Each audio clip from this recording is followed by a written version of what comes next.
Assalamualaikum warahmatullahi taala wabarakatuh. Ya diniyah al-Fatihah. Hamdan asyaitanir rajim. Bismillahirrahmanirrahim.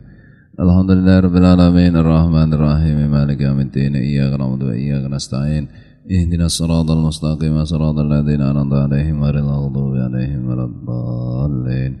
Rabbi ighfir li wa walidayya wa li jami'il muslimin amin. A'udzu billahi minasyaitonir rajim. Bismillahirrahmanirrahim. Alhamdulillahirabbil alamin. Allahumma salli wa sallim wa barik ala sayyidina Muhammad wa ala alihi wa sahbihi wa ikhwanihi minal anbiya'i wal mursalin. Salawatullahi wa salamuhu alaihim ajma'in fi kulli waqtin wa hin.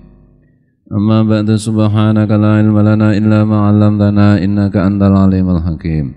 Wa la haula wa la quwwata illa billahil aliyil azim al-azizil hakim. Satu ini baca ya.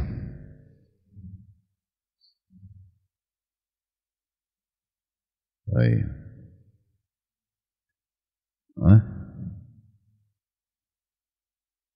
Apa? Makrome iki. Wabnu abid dunya.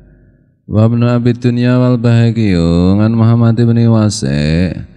Diriwayatkan dari Ibnu Abi Abid Dunya dan Imam Baihaqi meriwayatkan dari Muhammad bin Wasi'. Qala balaghani annal mauta ya'rifuna bi zuwarihim yaumal jumu'ati wa yauman qablahu wa yauman ba'dahu. Bahwa telah sampai kabar kepadaku orang-orang yang mati itu mereka tahu siapa saja yang berziarah kepadanya di hari Jumat dan sehari sebelum Jumat dan sehari sesudah Jumat. Jadi kalau ziarah Kamis, Jumat, Sabtu itu yang diziarahi itu tahu secara umum itu. Maksudnya itu meliputi semua mayit. Kalau para nabi, para rasul, para wali itu kapan saja diziarahi kan memang selalu tahu. Tapi orang-orang biasa itu, bahkan orang biasa pun kalau diziarahi hari Kamis, Jumat, Sabtu itu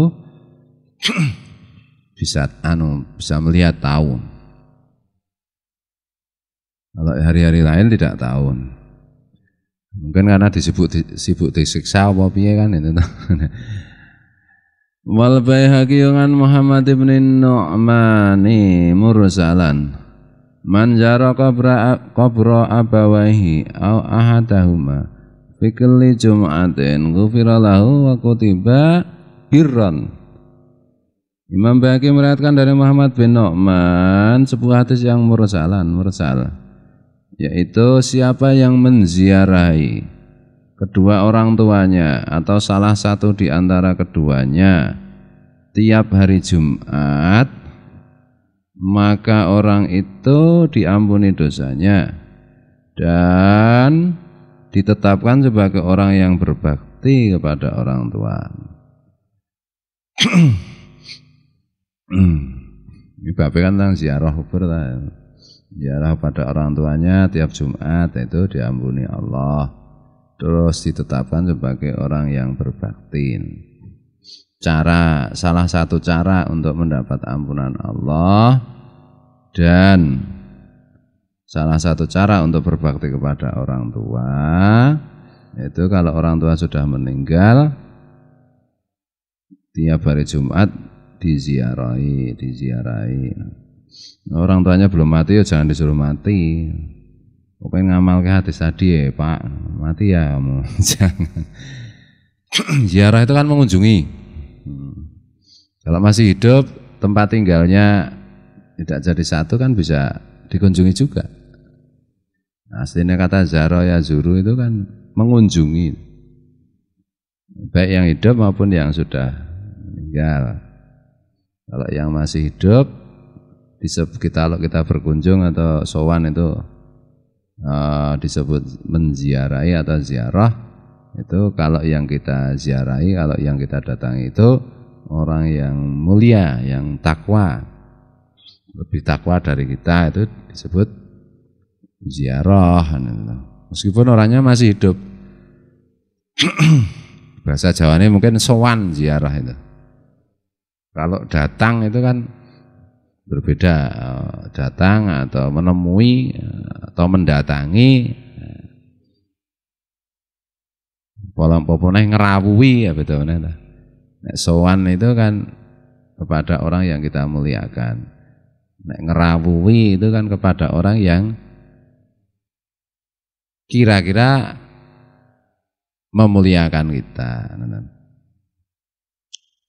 Waruya alin Nabi sallallahu alaihi wasallam, dan diriwayatkan dari Nabi sallallahu alaihi wasallam annahu qala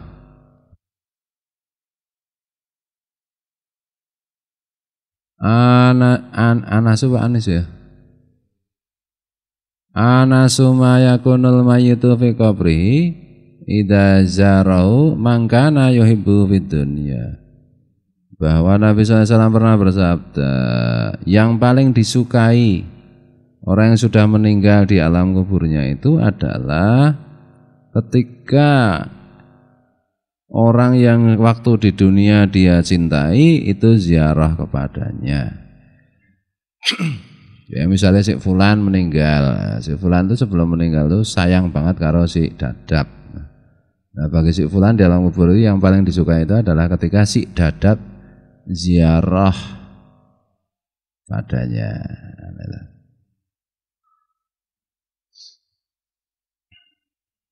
Wa akhraja Muslimun an Abi Hurairah. Dan Imam Muslim meriwayatkan dari Abu Hurairah, anna Rasulullah sallallahu alaihi wasallam kharaja ilal makbarati, bahwa Rasulullah SAW pergi ke kuburan. Faqala assalamualaikum dara qaumin mu'minin wa inna insyaallah bikum lahikun. Kemudian Rasulullah di situ bersabda, assalamualaikum dara qaumin mu'minin. Salam untuk kalian, wahai para penghuni.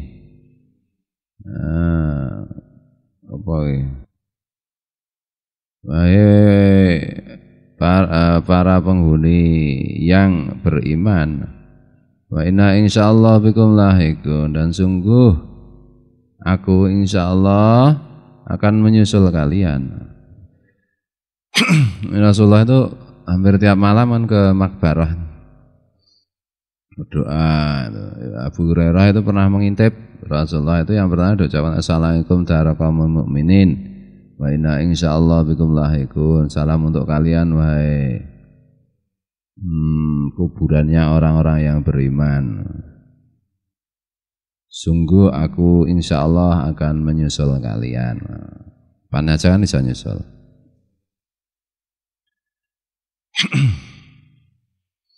Wa zada Ibnu Sunni an Aisyah radhiyallahu anha, dan Ibnu Sunni menambahkan hadis yang diriwayatkan dari Aisyah radhiyallahu anha. Allahumma la tahrimna ajrahum wa la taftinna ba'dahum. Dengan doa Rasulullah juga berdoa, Allahumma la tahrimna ajrahum wa la taftinna ba'dahum. Ya Allah, janganlah engkau halangi pahala mereka, dan janganlah engkau berikan cobaan setelah kepergian mereka. Dengan doa ketika mensolatkan mayat itu, Allahumma la tahrimna ajrahu, mayatnya laki-laki, wala taftinna ba'dahu waghfir lana walahu wali ikhwanina alladzina sabaquna bil iman, wala taftinna ba'dahu, dan jangan jadikan fitnah setelah cobaan setelah atau dengan matinya orang ini. Misalnya orang mati itu naudzubillah min dzalik, mendatangkan cobaan ya, karena yang ditinggal mungkin sedih. Dalam keadaan sedih kan mungkin cara berpikirnya, perasaannya, pikirannya, hatinya tidak biasa lah. Kadang-kadang menjadi sensitif, bertengkar, rebutan warisan, apalagi tetangganya kepengin dikirimi berkat nasi sembako, lupa pada malam ke-40 tidak bikin acara itu, tidak membagi-bagi sembako. Tangganya iseng mungkin komentar, wah pelit, dengar keluarganya, wah labrak, dan seterusnya dan seterusnya. Nah, warisan biasanya yang meriah itu, rebutan kemul. Nah, wong hartanya sedikit kemul itu jadi masalah, baju sarung banyak masalah. Ini nek wong ngaji kok ikut-ikut bermasalah ya, berarti ngajinya ya enggak dihayati. Kalau hartanya banyak, wah, ngitung kangelan, ngedum satu pihak enggak terima, padahal sudah ada aturannya. Kalau enak itu memang sebelum meninggal itu dibagi hartanya. Pak Toto ya? Pak, orang tanya Pak Toto itu bagus. Sebelum meninggal membagi hartanya. Anaknya ini dikasih ini dikasih ini. Ketika meninggal serano dum-duman warisan, wis entek. Ya. Dan kalau dibagi sebelum meninggal, itu kan terserah orang tuanya. Terserah, tidak memakai hukum mal warisan, itu belum warisan, itu pemberian. Sertifikat ke Pak Toto dapat bagian sertifikat ke luar widol. Nah itu bagus itu. Jadi ketika meninggal sudah tidak rebutan harta. Lagi besok nek dadi wong sugih, enake akeh. Nah itu sadurunge kowe mati iki, kira-kira sentik-sentik kae. Nah, hidum. Atau beberapa tahun sebelumnya, Pak Tata itu mungkin 10 tahun lebih ya sebelum meninggal ya. Sudah dibagi, enggak apa-apa.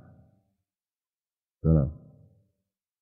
Dia mati umur 90 tahun gitu. Ket umur 30 tahun wis bagi. Bardane gitu. Suwen gitu. Enggak apa-apa kalau kira-kira sudah, wah ini kapan-kapan saya bisa mati ya, harus dibagi nih. Daripada rame, daripada menjadi harta warisan, lebih baik dibagikan.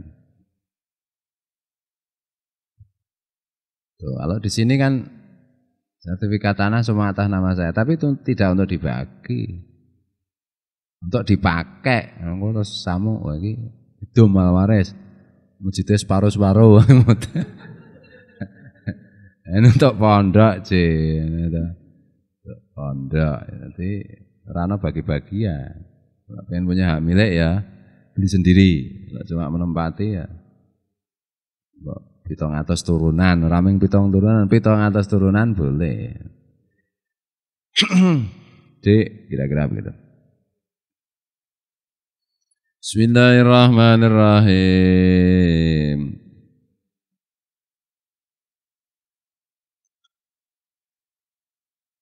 Wa benu Abi Saibat. Lah kalau warisan belum selesai dibagi ya kasihan yang sudah meninggal. Jadi membagi warisan itu bukan sesuatu yang memalukan, bukan. Kalau ada orang meninggal itu segera dirawat dan seterusnya, itu dimandikan, dikafani, disolatkan, segera dikuburkan. Ini dah, makin cepat makin baik. Warisannya kalau punya harta warisan segera dibagi. Salah. Tapi kalau sekarang itu kan masalahnya harta si ayah atau si ibu itu sudah anu toh, jarang yang murni bawaan ayah atau ibu. Jadi maksudnya begini, si Ogleng misalnya menikah dengan Ogleng, jum, yang nomor 1 wae yang tak sebut lali-laliane. Dengan Bu Retno. Pak Ogleng menikah dengan Bu Retno. Misalnya suatu ketika Pak Ogleng mati, ora bakal urip terus dari jenglot. Nah, berarti kan mungkin Pak Ogleng itu punya harta warisan, mungkin tidak. Yang disebut Pak Ogleng itu punya harta warisan adalah kalau dia itu punya harta benda yang dia peroleh sebelum menikah dengan Bu Retno.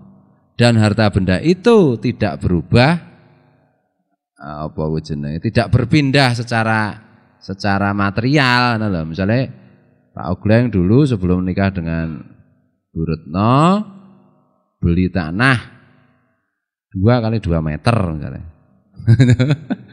Sampai meninggal itu ya tetap tanah itu enggak dikapa-apain.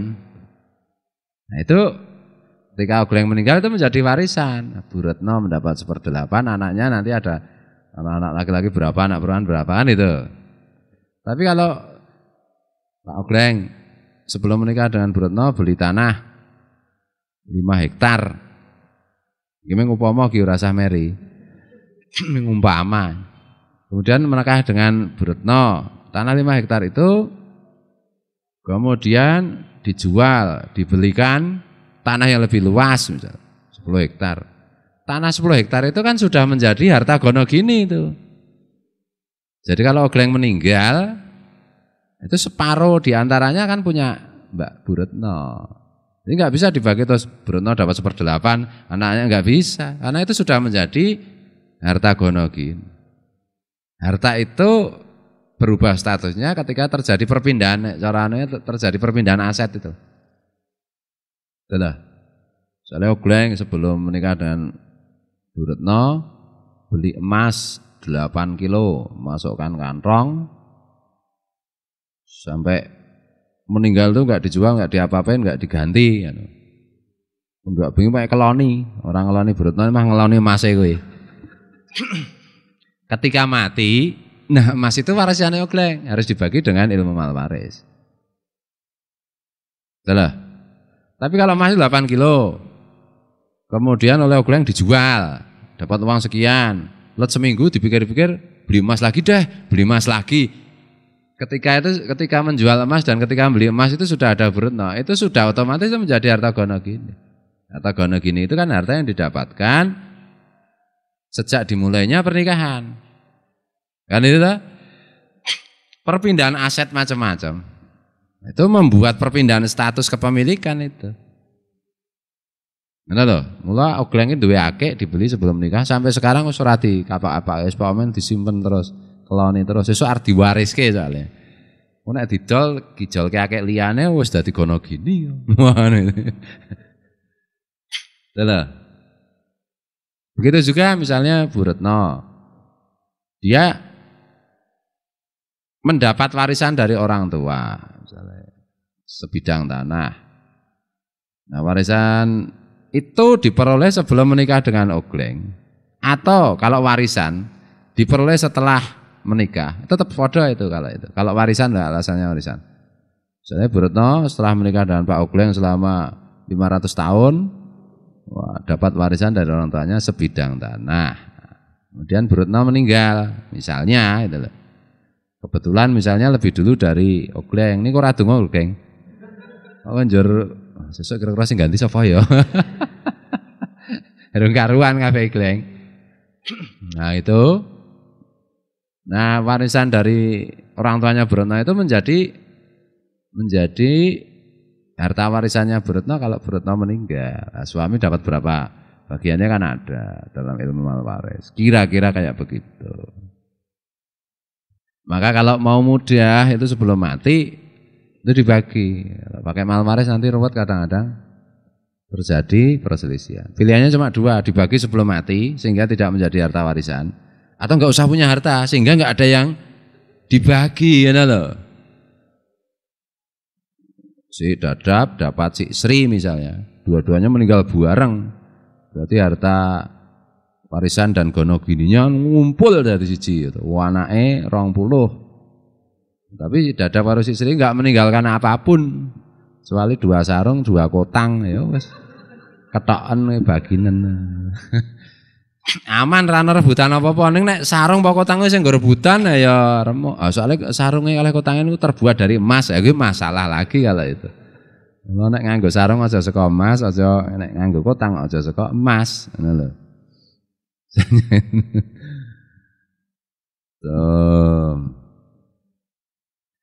Bismillahirrahmanirrahim. Jadi bukan sesuatu yang memalukan membagi warisan itu. Kebetulan kan Mas Andre keluarganya lagi bagi-bagi warisan loh. Mudah-mudahan nanti kita semua mendapat uang dengar. Ya ini harus jadi preman itu namanya. Oh. Nah itu kadang-kadang kan malu. Jangan malu, itu secepatnya dibagi. Bukan sesuatu yang memalukan berbagi warisan. Kemudian kalau bingung ya hubungi MUI setempat, hubungi lembaga yang bisa dipercaya. Oh di situ ada lembaga Badan Amil Zakat dan Warisan. Cek-cek, konsultasi ke situ malah kon wakaf kabeh modar ta. Sing sugih malah dudu anake mah penguruse ya. Kadang-kadang pada bikin rumah zakat macam-macam itu. Sing sugih penguruse, mbiyen ketika mendirikan naik sepeda. Rumah zakat didirikan wah saiki pakai mobil mewah pegawai-pegawainya. Masyarakat sekitarnya yang dulu kere tetap kere, lagi kayak ngopo, ngono lho. Nauzubillahi min dzalik. Jangan begitu, itu dosa besar. Alasannya ngamil, pegawai, pengurus zakatan memang boleh dapat bagian, tapi kan cuma 1/8. Mau 1/8 kok di mobil, pada sing kere-kere kan biyen di pit, ora pindah lah nek ngamile di mobil kudune sing wong kere-kere sekitar ya di mobil 8 kan to. Sak pro 8ne kok.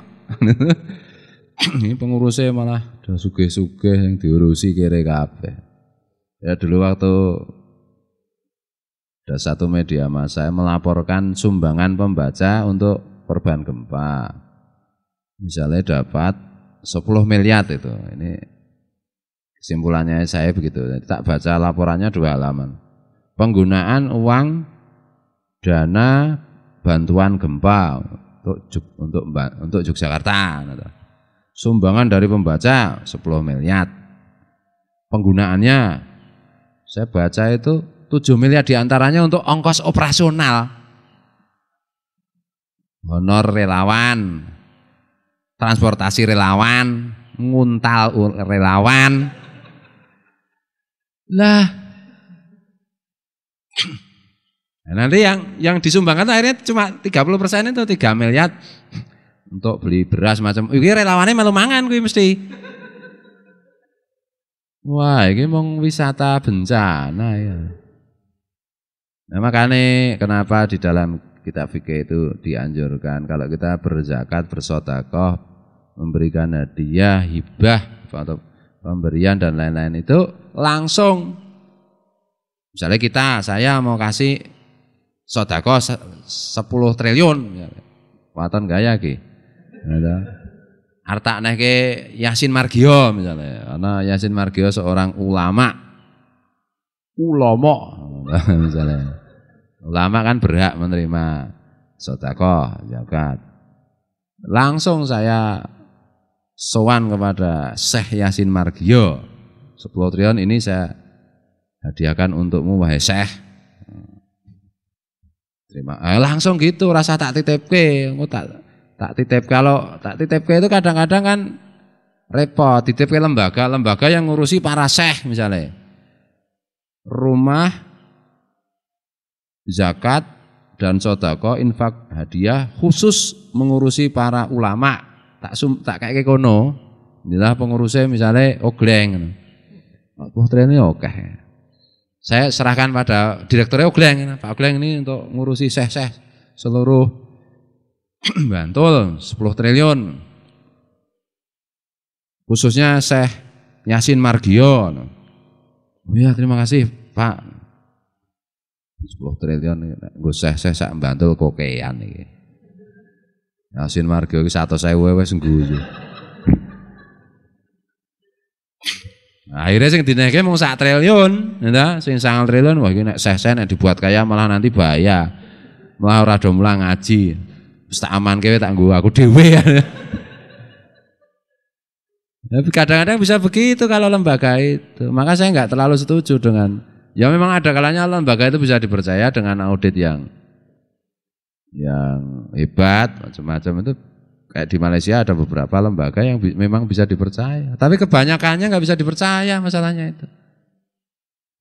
Oh, tapi kan itu tergantung sistemnya. Kalau dibuat sistem apapun bisa dijebol.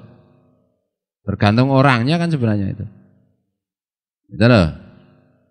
Ya kalau mau semuanya lega ya sebagian. Kalau negara menerima, negara loh. Kalau negara loh. Dan negara itu bisa dipercaya.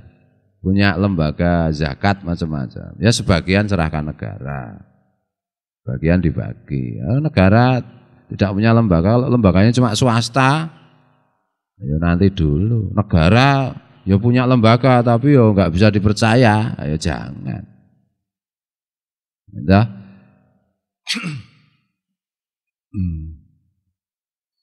Aku misalnya sedekah 10 triliun tak serah ke lembaga di negara Indonesia, tonggo-tonggoku kere misalnya. Oleh negara kan sak negara didistribusikan, malah tonggoku ra komanan, wah aku iso dibandemi omah karo tonggo-tonggoku kan. Makanya kan zakat, sedekah, infak dan seterusnya itu kan yang paling dekat dengan kita, yang paling sering ketemu dengan kita. Dan secara umum yang paling sering ketemu kan berarti ya kalau zaman dulu yang paling dekat rumahnya dengan kita. Nah, dah. Misalnya begitu. Bismillahirrahmanirrahim. Kok tekan macam-macam ya apa? Ana sing gawe lembaga anu ya. Ayo cepat juga kowe geleng kowe nek arep.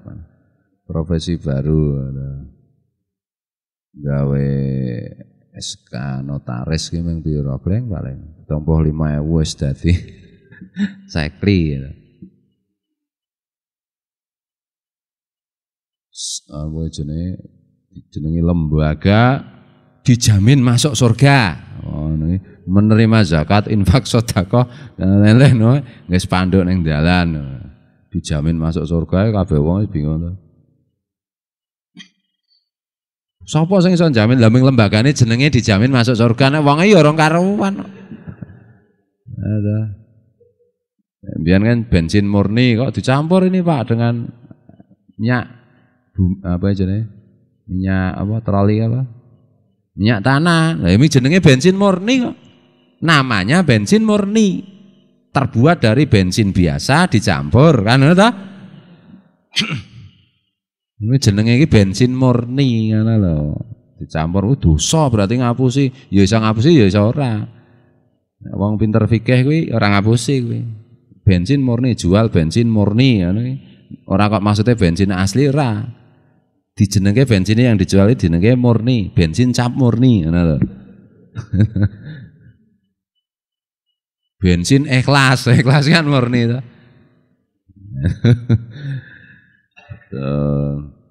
Nek orang ngerti fikih ya jual bensin murni, wah asli tenan Mas, estu demi Allah mboten kula campuri napa-napa, padahal dicampuri ya ngapusi gitu. Nek arep sing pinter fikih muni jual bensin murni nek dicampuri ya tetep dosa kuwi to. Ming nek karo wong ki ra ana hukume, nek karo Gusti Allah ya tetep gebuke kuwi. Gusti Allah kok tak apusi. Fikih kok nggo ngapusi Gusti Allah ngono to. Kan banyak ahli fikih itu naudzubillah dzalik menipu Allah ngono to. Jangan utak-atik barang yang benar dan yang salah itu sudah jelas. Kecuali nek ditulisi bensin cap murni. Komposisi bensin 90%, minyak tanah 5%, air kencing kuda 5%. Nah. Itu orang ngapusin.